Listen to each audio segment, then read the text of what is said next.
Hello, everyone, and welcome to the Tiqets Culture Festival. We're so excited to have you here today. I'm Rachel. I work on the brand team at Tiqets, and I'm thrilled to be joined today by Todd Forrest, the Arthur Ross Vice President for Horticulture and Living Collections at the New York Botanical Garden. I see we have people joining us from all over the world. I see in the chat Israel, Belgium, Spain, Portugal, Mexico City, the Philippines, Tel Aviv, Peru, England. I'm here in Amsterdam, Switzerland, Argentina, Japan. I mean, really, the list goes on. We're so thrilled to be able to welcome all of you today. Today is the first day in our Nature Day at the Tiqets Culture Festival, and we're so excited to take an inside look at the spectacular spring highlights of the New York Botanical Gardens today. With that, I'm happy to transport all of us to New York and the city of New York and the beautiful gardens there, and introduce Todd. So Todd, as I said before, is the Arthur Ross Vice President for Horticulture and Living Collections. And he's going to give us some introduction and then share some beautiful footage as well of the spring highlights in the garden. So Todd, over to you. Hi, sorry about that. Again, technology. Thank you, Rachel. It's a great honor for the New York Botanical Garden to be participating in the Tiqets Culture Festival. What we're going to do this morning is share two brief films that we made of the New York Botanical Garden this spring. Unfortunately, we weren't able to welcome guests to the garden this spring, but fortunately we did videotape the garden as it changed from March through May. So we'll be sharing those videos with you. In between the two videos, I'll answer a few questions, and then after the second video, we'll have some more time to answer some questions. I'm thrilled that so many of you from so many places have tuned in to watch us this morning. Unfortunately, I only speak English and not particularly well, but the good thing is the videos are really mostly just really beautiful images of the garden in spring. So Rachel, if you could start running the videos, that would be great.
I am Todd Forrest, Arthur Ross Vice President for Horticulture and Living Collections at the New York Botanical Garden. The first warm, sunny days of spring bring an explosion of life across the New York Botanical Garden.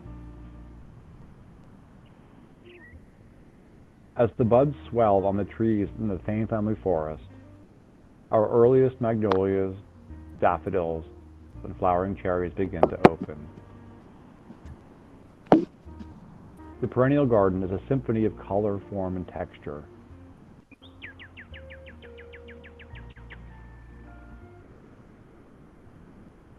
The rock garden, a treasure trove of botanical wonders. The seasonal walk, a field of flowers.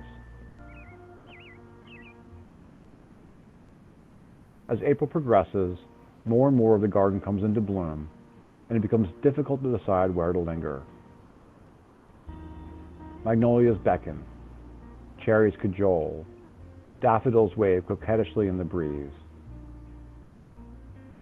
Although each year is different, mid-April tends to be the height of the first wave of spring flowers.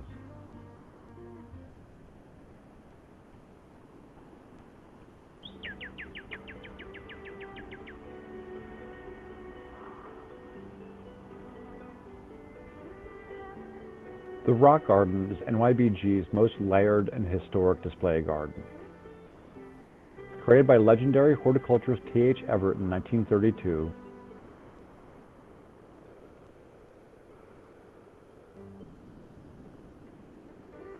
it is a sophisticated blend of montane bulbs, alpine rarities, woodland perennials, and flowering trees, all planted amidst artfully placed rocks that evoke the mountain landscapes of Europe and North America.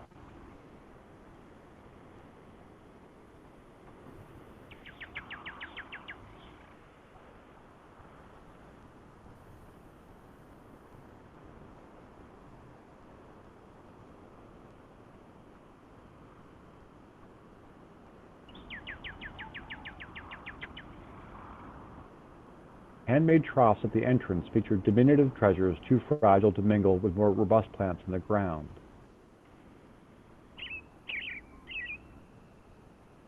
Raked gravel paths encourage visitors to explore and discover the many horticultural details that make the Rock Garden a highlight of spring at NYBG. A remarkable diversity of plants grow in the nooks and crannies that abound across the Rock Garden's 2.5 acres.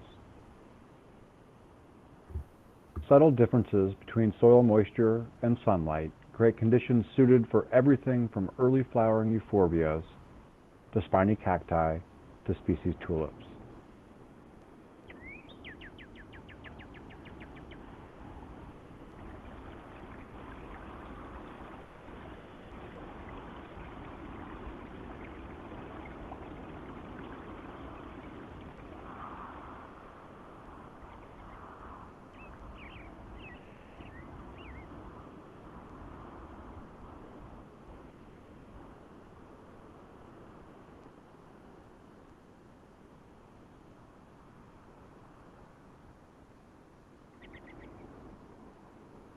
The garden's intricacies invite and reward close inspection.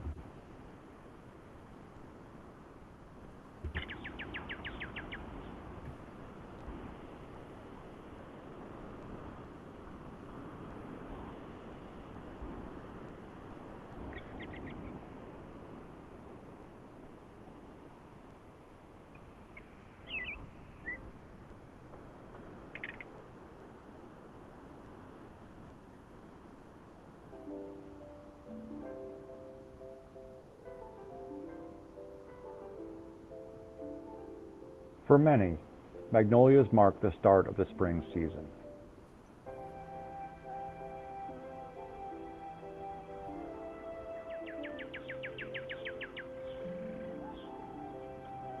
NYBG's Magnolia collection features some of the garden's most charismatic and beloved spring flowering trees.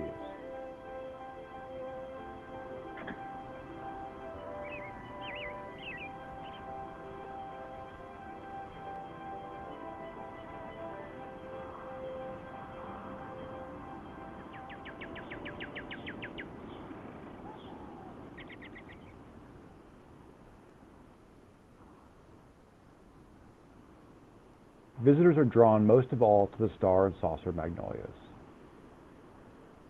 Botanists call these magnolias precocious because they flower before their leaves emerge. Gardeners think of them as heavenly.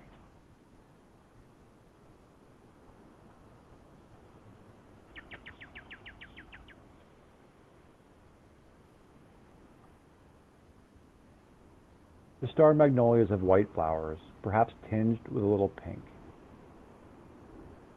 The saucer magnolias are absolutely covered with huge, fragrant flowers that range from pure white to dark purple.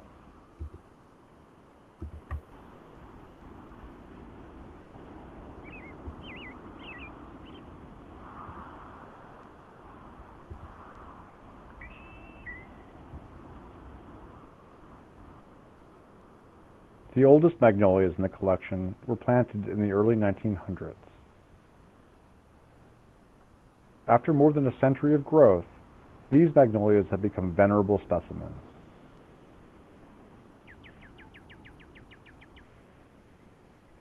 When they are in bloom, they become outdoor rooms with vaulted ceilings of huge purplish pink and white flowers.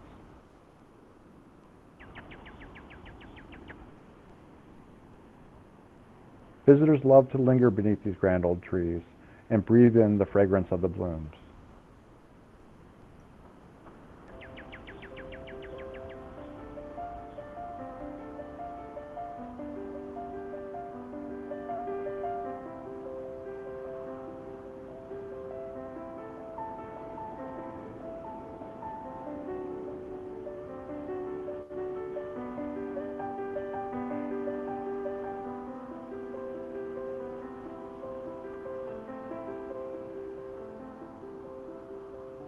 Japanese flowering cherries, known as sakura in Japan, are celebrated for their intense but fleeting display of pink or white flowers in early spring.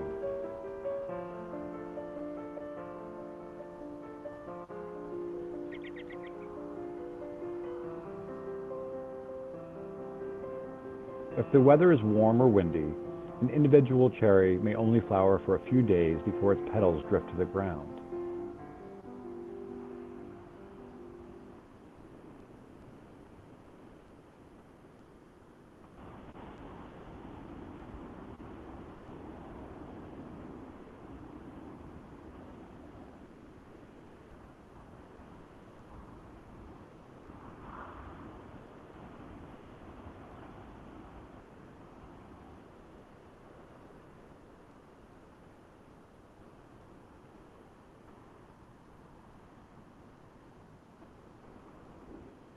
To extend the bloom season, we have planted nearly 50 different varieties of Japanese flowering cherries and closely related Japanese flowering apricots across the garden.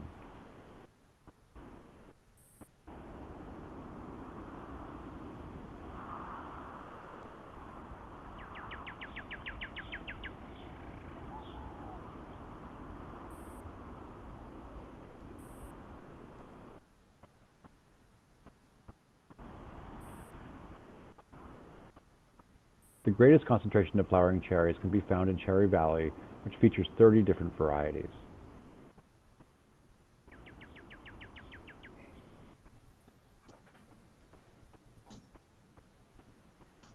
Cherry Valley has many specimens of Yoshino cherry, which is the most abundant variety planted in the tidal basin in Washington, D.C. The cultivar Akibono, which is known as the daybreak flowering cherry, has delicate flowers with the faintest blush of pale pink.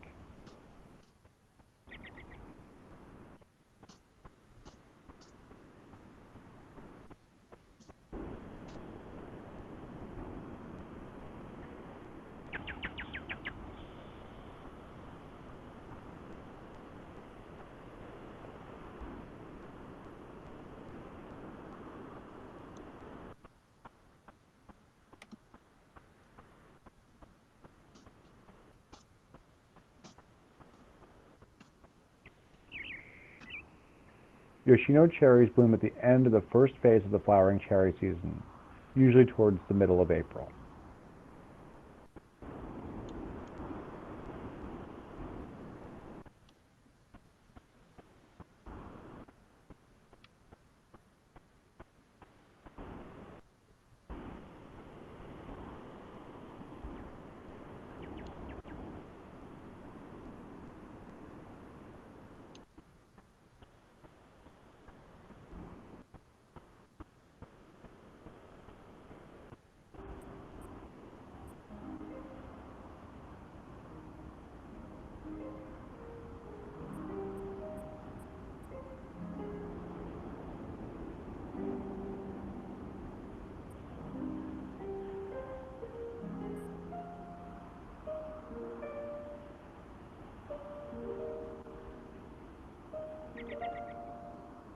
While the Judy and Michael Steinhardt maple collection includes a mix of maples large and small, the Japanese maples steal the show. Best known for their autumn foliage, Japanese maples may be at their loveliest in spring as their delicate leaves unfold in colors ranging from eye-popping chartreuse to amber to shrimp pink to deepest burgundy.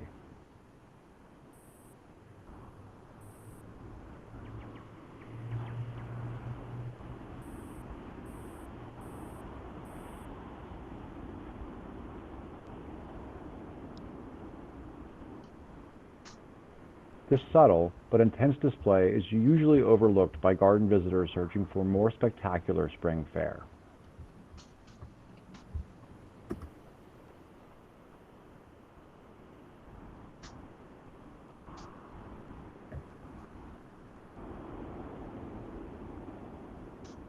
As the winter buds open and the deeply pleated leaves emerge, you can start to see the telltale pointed lobes that characterize Japanese maple leaves.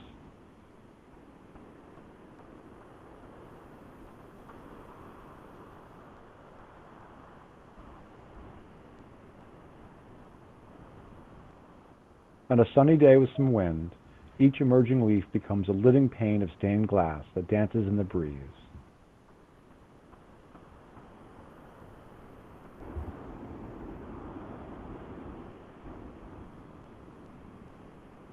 The show lasts for only a few weeks. By mid-May, the leaves are usually fully formed and much less translucent.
In April, daffodils are everywhere at NYBG.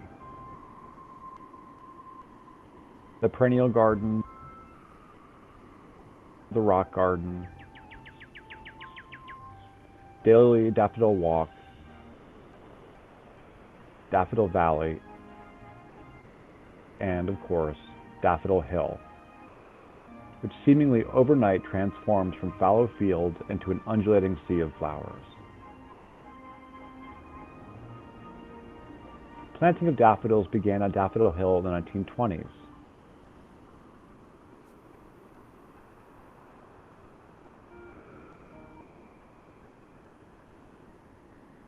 The descendants of these original bulbs still flower every April.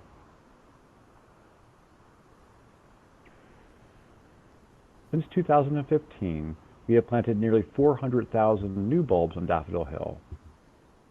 At peak bloom, daffodils stretch in all directions as far as the eye can see.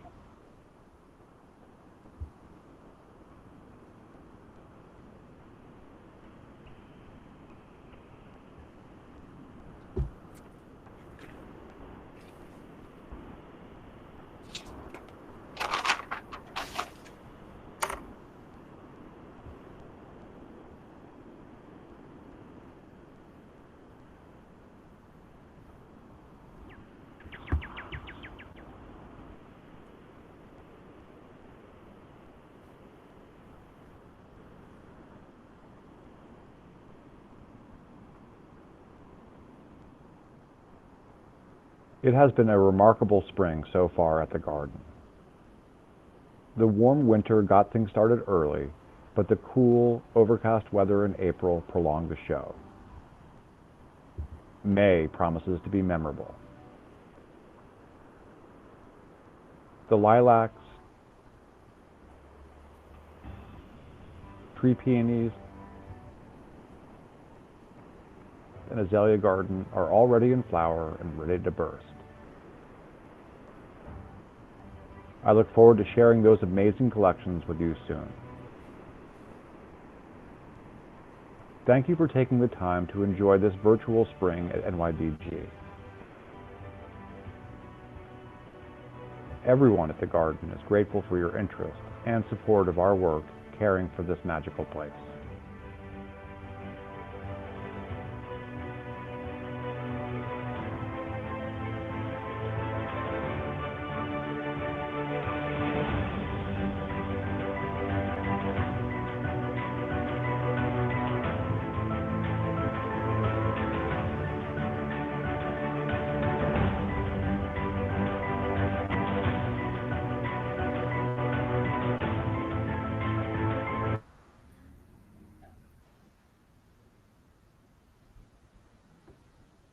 I hope you all enjoyed that beautiful look at some of the gardens there. And I see some questions did come through already about what the plants that everyone just saw. So Todd, I don't know, maybe we should go through some of the first few questions or what's related to what we just saw. And of course, everyone, please continue to send in your questions via Slido. The link is in the chat box. We'll put it there one more time as well, so you can have it there. Todd, one of the questions that I see already at the top is, what is the oldest plant and how old is it in the garden? Okay, Rachel, can you hear me? Yes. Excellent. So the oldest plant, first of all, let me back up. A few people asked how old the garden is. The garden was established in 1891, and this site was chosen in 1895. And the reason why we chose this site is because there's an old growth forest, a forest that's never been cut, if you can believe it, in the middle of New York City. So the oldest plants in the garden are actually white oak trees, Quercus alba, that are growing in that old growth forest. And they're about 300 years old. The oldest planted plant at the garden, or what we called accessioned plant, we are a museum of plants after all, is a Katsura tree, Cercidophyllum japonicum, that was planted in the late 1890s. We also have orchids in our glass houses from the early 1900s, probably 1905, 1906. So we have trees that are 300 years old in the forest. We have orchids that are 120 years old in our glass houses. And we have amazing trees in our collections, again, that date back to the late 19th century. Oh, that's wonderful. And I'll skip to maybe some of the questions about some of the plants that we just saw. One person wanted to hear, well, about the daffodils, that they were planted in the 1920s. Do you know why they were planted in the 1920s, or what came to first select daffodils for planting?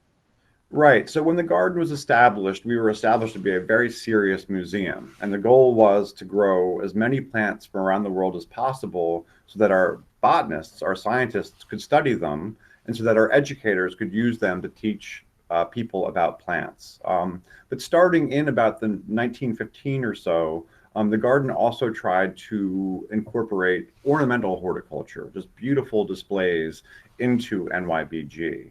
And daffodils, of course, are so beautiful in spring. They're very tough and they're very long-lived. So we had a wonderful woman, Mrs. Peckham, who lobbied hard and started the process of planting daffodils across a big open area in the southwest portion of our landscape. And again, that started in the 1920s. And starting in 2015, we set out to plant 1 million more daffodils in that site. So we planted about 400,000 over the past 5 years, and we'll continue to plant every year until we add 1 million more daffodils to what we call Daffodil Hill. Oh, it looks breathtaking, I have to say. A couple other specific plants that were just shown, people had questions on. One was about the Japanese cherry blossoms. They wanted to know, are all the Japanese cherry blossom varieties originally from Japan, or are there related cherry trees from other spots? Well, most of the cherries that people love to see in spring are descended from species that are native to Japan. There's been a very long tradition in Japan of growing and celebrating their native cherries and hybridizing them. And for the past century or so, those plants have spread around the world. So the plants that were all shown in the video are plants of Japanese origin. But there are cherry trees really from Europe and from Western Asia and even from North America. We have a native cherry called the black cherry, but it flowers a little bit later than the Japanese flowering cherries, and it isn't quite as dramatic as in flower, but it's very beautiful. And one more person for the cherry trees wanted to know if they're scented. Is it a wonderful scent when you're walking around the blossoming cherry trees? Not particularly. They have a scent, but it's not a very sweet or powerful fragrance. It's a very subtle fragrance. But the bees and other pollinators love them. And I think one of the most beautiful things about the Japanese flowering cherries is the fleeting nature of their beauty. The petals can only last for a few days, and so it's a reminder of the fleeting but powerful beauty of nature. Oh, that's lovely. A couple of notes on the maple leaves. Some people said that the maple leaves are so pretty that they're the sort of colors that they expect to see in the fall, not in the spring usually. That's more of a comment. And then there's a question on which maple which maples does maple syrup come from? So are those trees in the garden, or is it different? I agree. The Japanese maples in particular are so beautiful in spring, and most people don't even think about looking at Japanese maples in spring because they're waiting for fall. But just as the leaves emerge in spring and the sunlight passes through, it creates a really beautiful spectacle that, in my opinion, rivals the beauty of any spring flowers, daffodils or cherries or magnolias.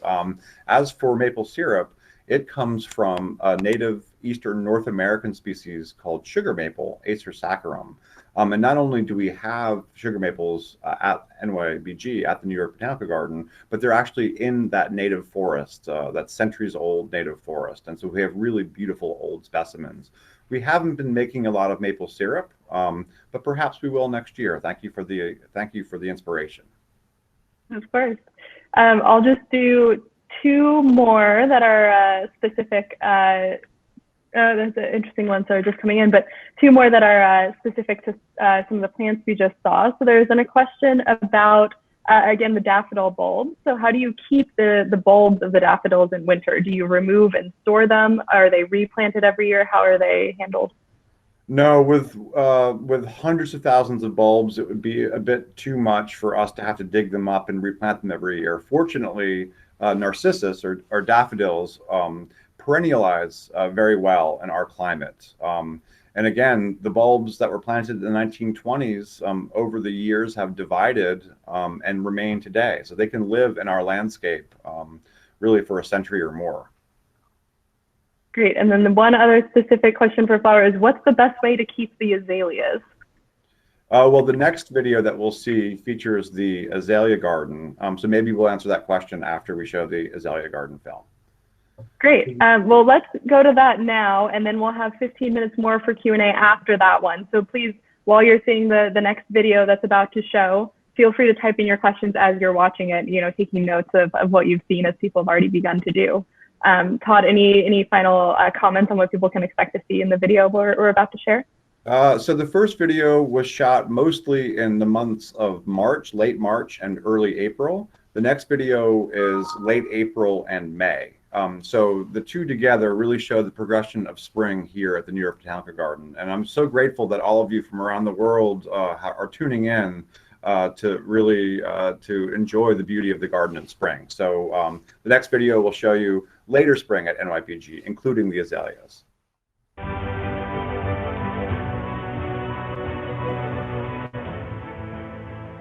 Early spring's daffodils and flowering trees were breathtaking and left us wondering if late spring could possibly compare.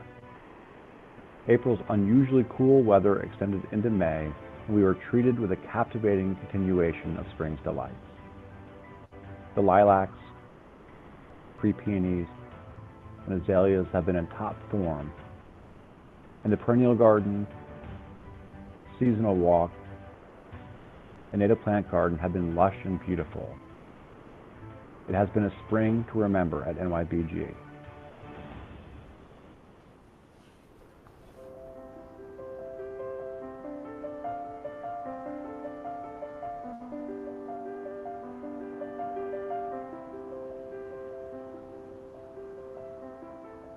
Flowering dogwoods, a personal favorite, are native to our site and grace nearly every corner of the garden, from the Thane family forest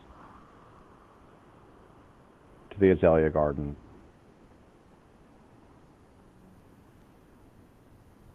To the Ross conifer arboretum.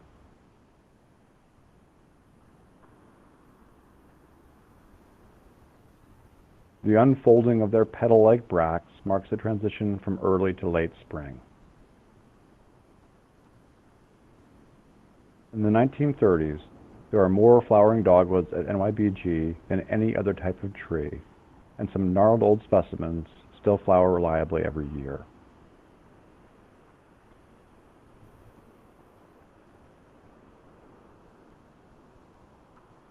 We've been adding disease-resistant flowering dogwood cultivars with the goal of having those unmistakable flower bracts visible from anywhere in the garden, like arboreal sirens summoning us across the spring landscape.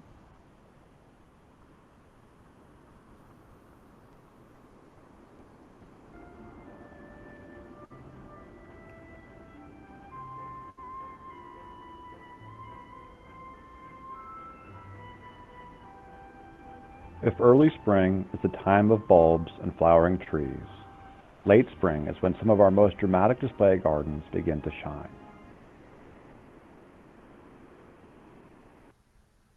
The Jane Watson Irwin Perennial Garden is designed by NYBG trustee Lyndon Miller to provide 4 seasons of beauty.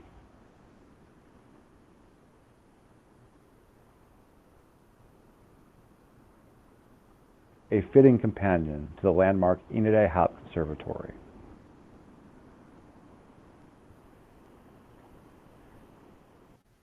Lyndon divided the perennial garden into a series of outdoor garden rooms, each with a distinct color scheme and personality.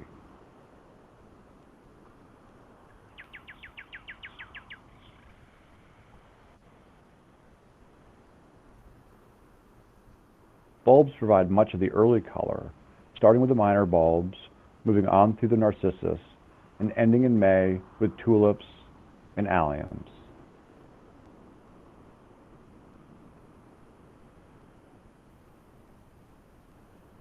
Carefully clipped small trees, boxwoods, and yews define the spaces and complement the soft beauty of the spring flowers.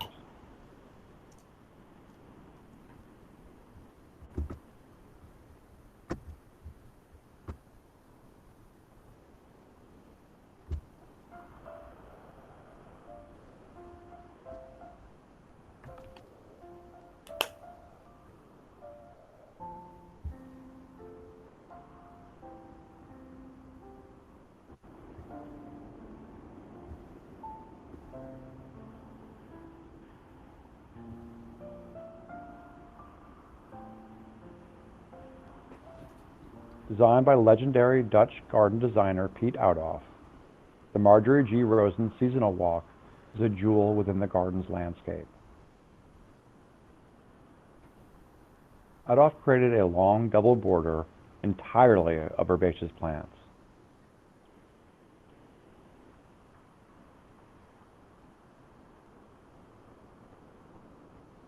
In May, bulbs give way to a delightful mix of early flowering perennials, including spurge, blue sage, geum, columbine, and threadleaf blue star. True to its name, Seasonal Walk unfolds over the gardening year with something to celebrate from March into December.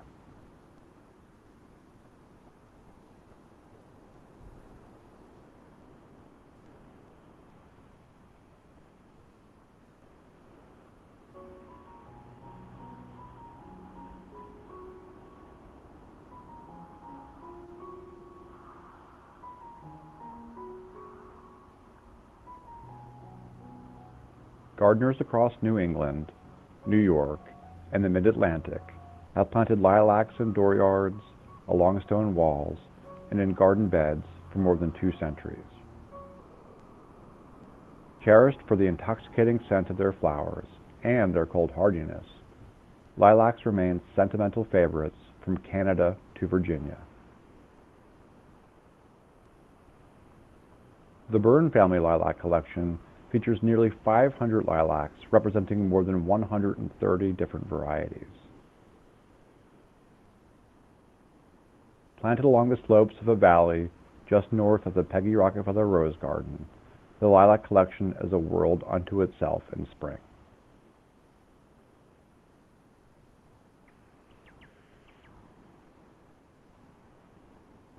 April is kind to lilacs at NYBG.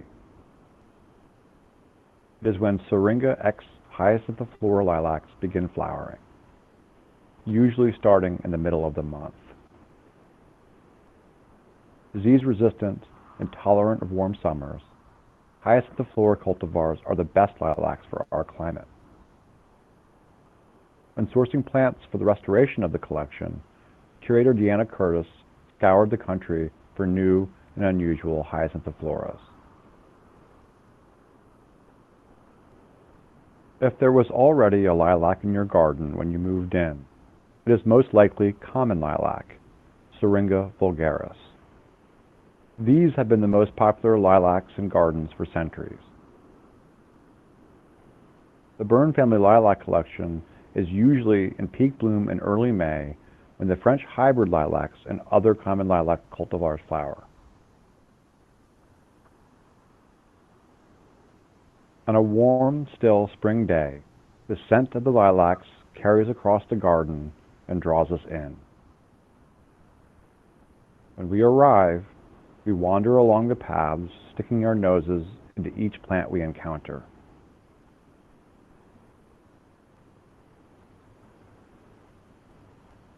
Some flowers have a powerfully sweet scent. Others are spicy. And others have only the faintest perfume.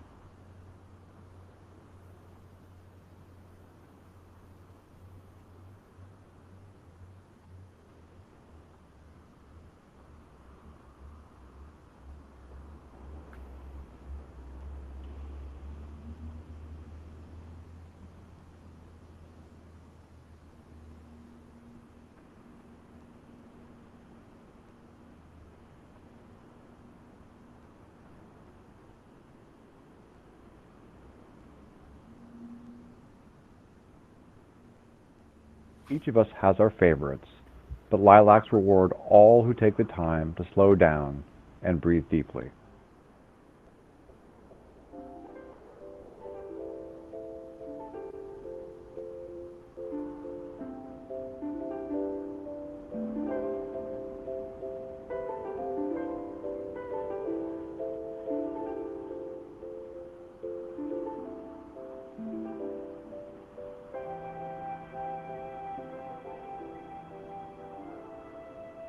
Tree peonies are a wonder of the plant world. Unlike herbaceous peonies, which die back to the ground over the winter, tree peonies are shrubs with woody stems that persist year to year. In China, there are tree peonies that are more than 300 years old. We established our Dolores Defina Hope tree peony collection in 2000 with a group of Chinese tree peony cultivars we had grown for an exhibition in the conservatory.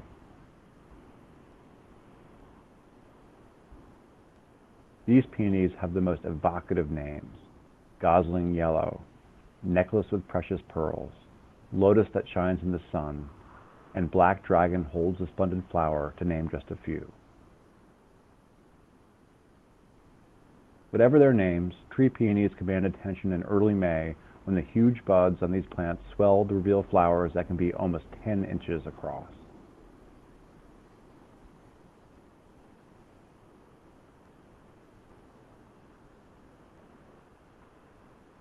The tree peony display is intense but fleeting. The best years are when it's cool and overcast during the roughly 2-week flowering period in early May.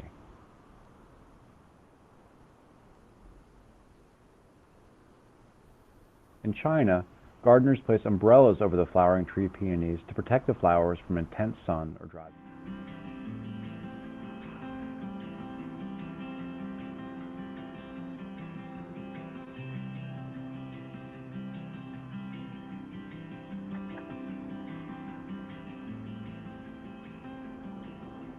The Marine Cade Chilton Azalea Garden is horticultural heaven. The high canopy of ancient tulip trees, elms, oaks, sweet gums, and other native shade trees provides the perfect growing conditions for azaleas and closely related rhododendrons.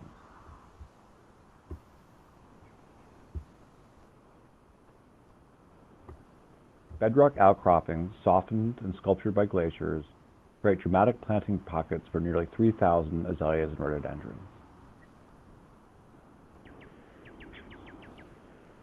With more than 350 different varieties, there is a member of the genus Rhododendron in flower in the azalea garden from March into November.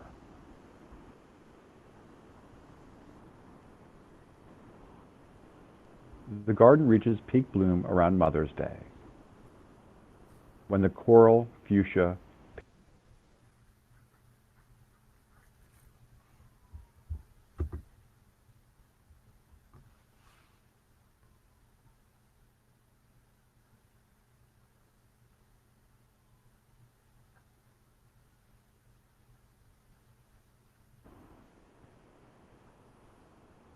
The greatest concentration of azaleas is planted along a gentle, south-facing slope in the middle of the garden.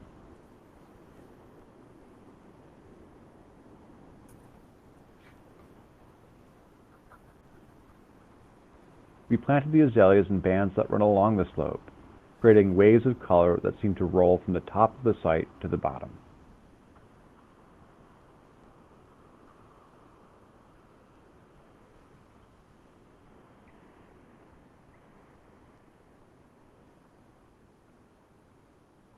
We call the clearing at the top of the azalea garden the Summit Meadow.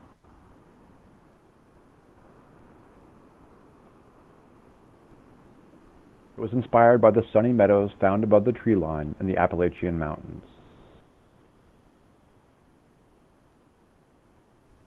Sun-tolerant azaleas and rhododendrons thrive here. When they flower, they entice visitors to an overlook where they are rewarded with long vistas of the surrounding garden.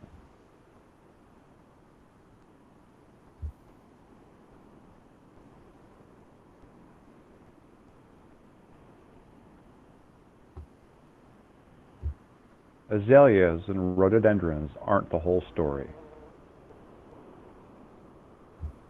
The high shade of the azalea garden also provides hellebores, hostas, epimediums, sedges, ferns, and other woodland herbaceous plants exactly what they need to thrive.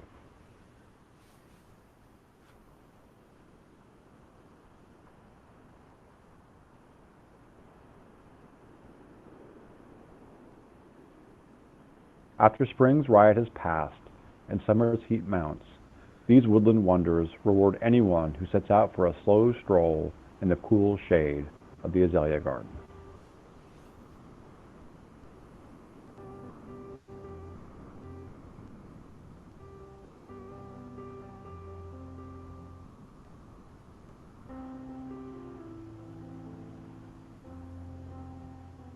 The Native Plant Garden showcases the beauty and diversity of the plants that define the character of northeastern North America and celebrates NYBG's long history of scientific engagement with our regional flora. The garden's commitment to the study, conservation, and display of our native plants began with its founders, Nathaniel and Elizabeth Knight Britton. The Native Plant Garden is a tribute to Elizabeth Britton's pioneering work in the conservation of native wildflowers.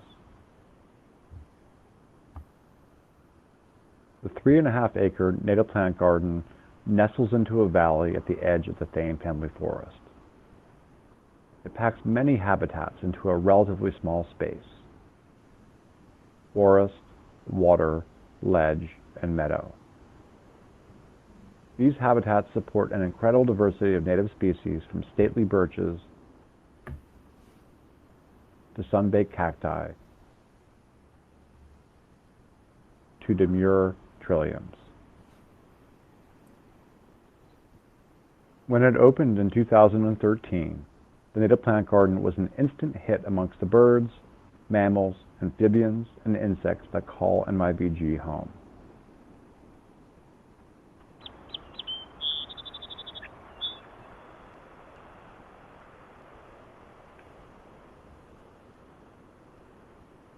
All of its plants, from the mightiest oak to the most modest rush, provide food or shelter for the wildlife that descends upon the garden in spring. Modern in its design and in its mission, we created the Native Plant Garden to inspire gardeners to think seriously about growing native plants in their own gardens so that together we can celebrate and preserve the increasingly imperiled plant and animal biodiversity of our region.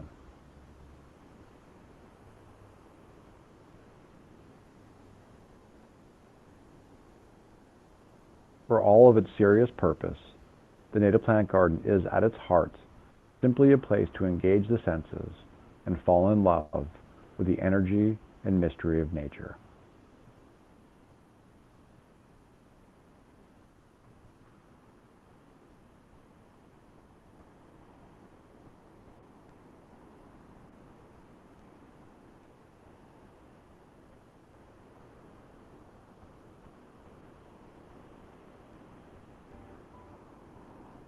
The herbaceous peonies and roses are starting to flower now, marking the beginning of the end of spring at NYBG. It has been such a long and beautiful spring this year. We have so missed having visitors here to join us as we have rejoiced in the incomparable beauty of the garden in April and May. We hope that these videos have kept the garden alive in your hearts and whetted your appetite for summer. Thank you for joining us on this journey through spring and for all that you do to help us take care of this amazing place.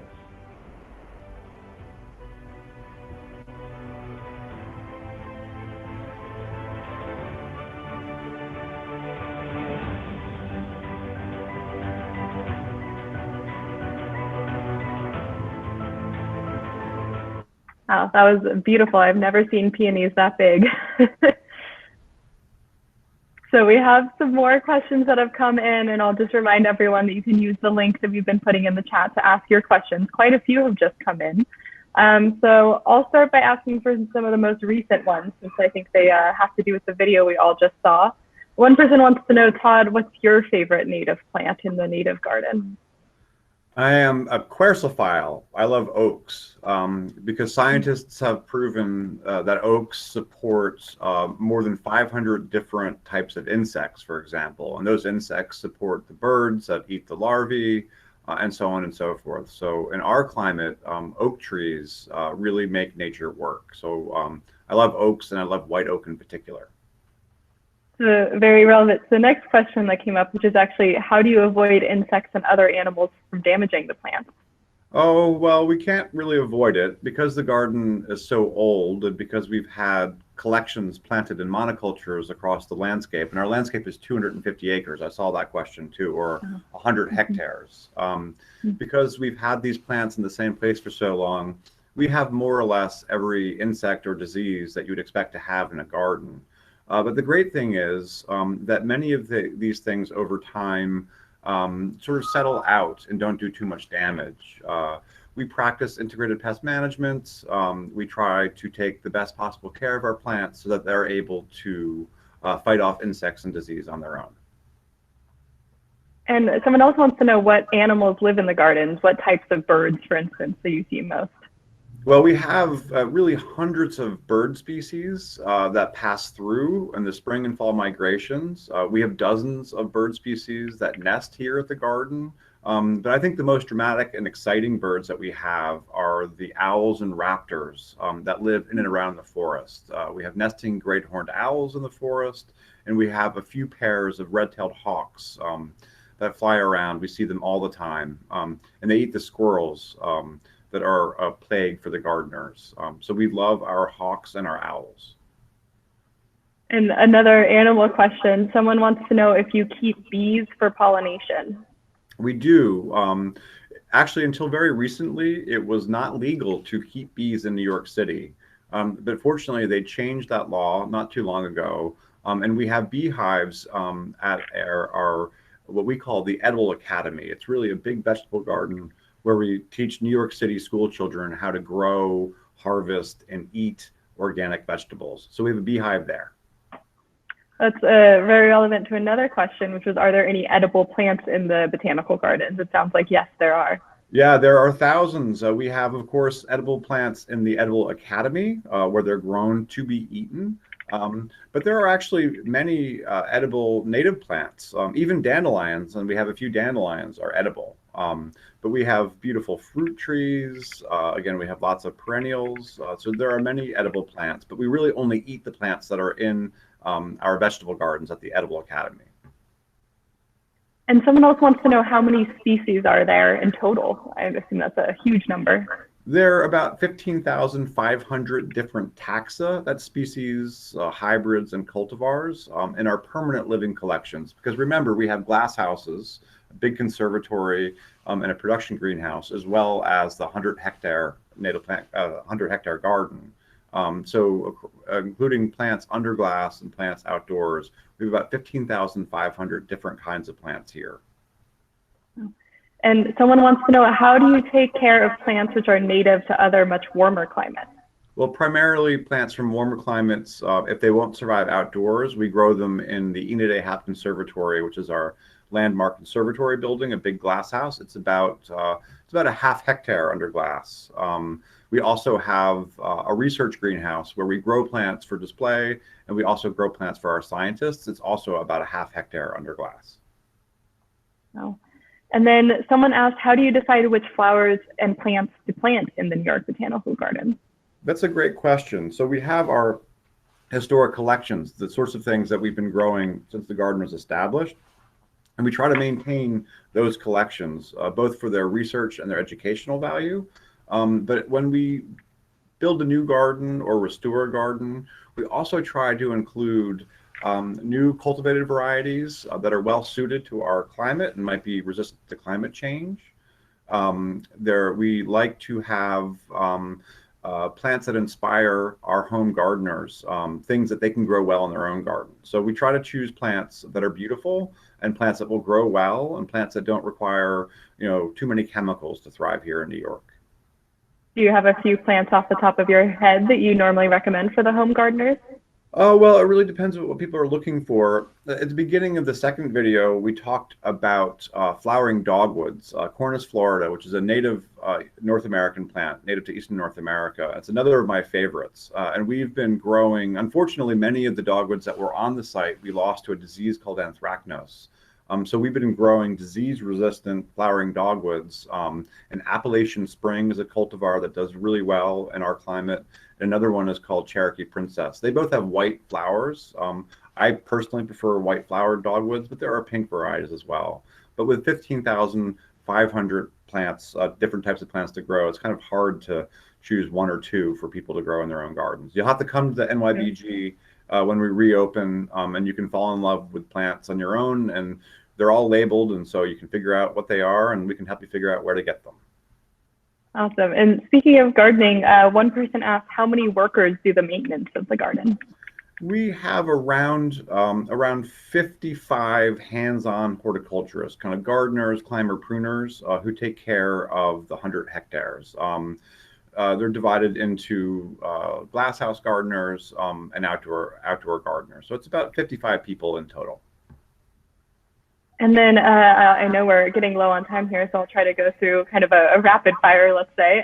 What's the biggest and smallest flower at the New York Botanical Gardens is one person's question. Well, the biggest flower, it's actually an inflorescence, which is a group of flowers, is the Titan arum, Amorphophallus titanum, which is an aroid from Southeast Asia, which takes about 10 years to flower. When it flowers, it'll make a flower spike that's about 2 meters tall. It's quite large. And then the smallest flowers that we have are probably the individual flowers on miniature orchids. There's a genus called Dendrochilum. And Dendrochilum, a single plant, which is only about this big, can have 10,000 individual individual flowers. Each flower, you would really need a microscope to be able to see the details of the petals and all of that. So from Titan arum to Dendrochilum, we have massive flowers and we have tiny microscopic flowers. Wow. And then let's do this as the last question. It has been proven that parks and gardens help reduce pollution in cities. Have studies been conducted to measure the impact of New York Botanical Gardens on pollution rates in New York City? Another great question. In the past 15 years, not just the New York Botanical Garden, but New York City has really recognized the value of trees to the environment in New York City, primarily from a carbon fixing standpoint. So there have been studies done about carbon fixation by the trees across our 100-hectare landscape. We also have the Bronx River, which is New York City's only freshwater river, which flows through the garden. And studies have shown that the Bronx River is cleanest in the part that runs through the New York Botanical Garden. And of course, in terms of air pollution and stormwater and other issues that really impact the quality of life in New York City, all of those problems are far less bad within the New York Botanical Garden than they are outside of the New York Botanical Garden in New York City. So the garden and all of the green space in New York, the garden is in the Bronx, which is the northernmost borough. of New York City, and the Bronx is the greenest borough in New York City. We have about almost 2,000 hectares, probably about 1,500 hectares of parkland and green space in the Bronx. And collectively, all of that green space, frankly, makes New York City livable. Yeah, that's really remarkable. And looking at that, I mean, it's just beautiful grounds there, beautiful. So I think that is our last question that we have time for today. I want to thank everyone for joining us, and Todd especially for giving us this behind the scenes of what the gardens have been like when we can't visit physically quite yet. We hope everyone enjoyed just as much as we did. If you'd like to revisit the gardens or share it with friends, you can visit the New York Botanical Gardens YouTube page. I just put the link in the chat for those of you who wanted to revisit some of the scenery we saw today. And you can also sign up for more Culture Festival sessions for the rest of the week at the Tiqets Culture Festival landing page, which I've just put in the chat as well. Of course, there's always more inspiration on more ways to experience culture from home and from out and about on the Tiqets blog. So we'll hope to see you again soon, either in another session or out experiencing culture again in the world once it's safe. Thank you everyone for joining, and have a great rest of your day. Thank you, everybody. Thanks for coming.